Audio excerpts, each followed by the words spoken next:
Is there anything better than a bowl of ramen on a cold day? No.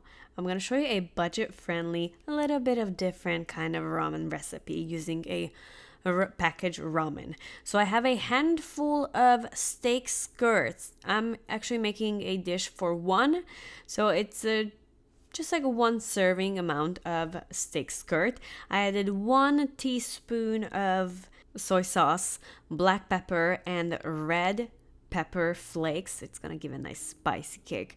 Fish sauce, half a teaspoon. It's pretty strong, so you don't want to overdo it, and you don't want to accidentally over salt everything. I'm not gonna add salt because the soy sauce is just enough salt.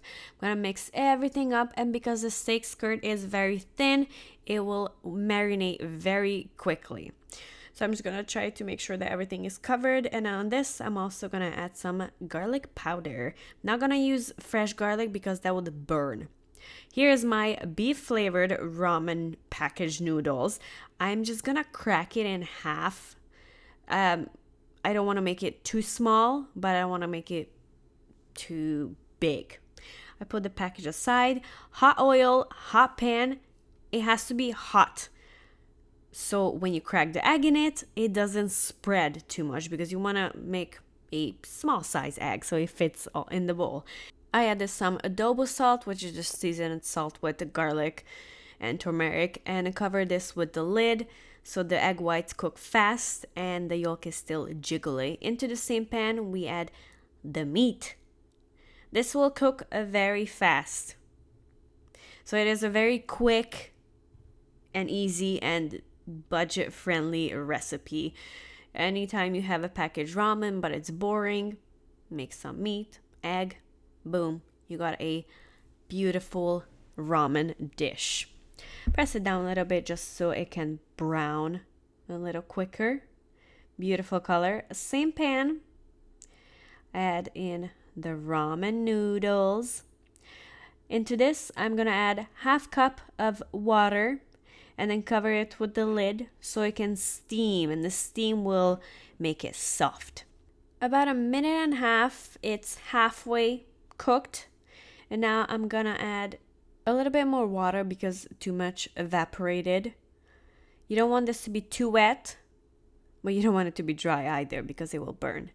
Adding the seasoning that came with the package, mix it up to make sure the seasoning gets everywhere. It also makes the water in it juicy. I had some sesame seeds, so I'm gonna add a little bit of that too, just for an extra kick.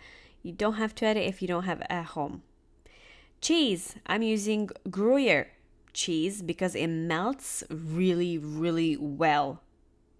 Cover this with the lid, let the cheese melt. Ooh, look at that. Gorgeous and so tasty. So these cheesy noodles are so hearty and you'll be full for a few hours. Very nice, melted, so good. Now I'm gonna cover this again with the lid just to make sure that the cheese melts a little bit more and there's no big cheesy lumps. Look how beautiful that is, glossy and so delicious.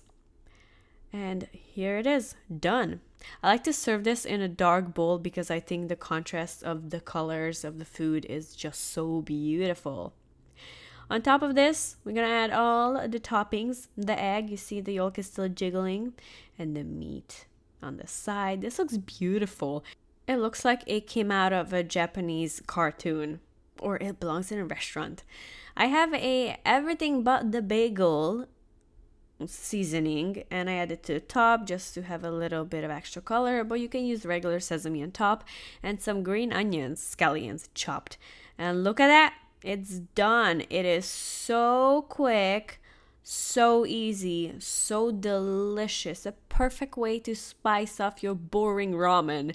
It is not like soup, it's more like noodles, but it still has that flavor to it. It's delicious. So filling, so easy to make, and you're gonna love this cheesy ramen recipe.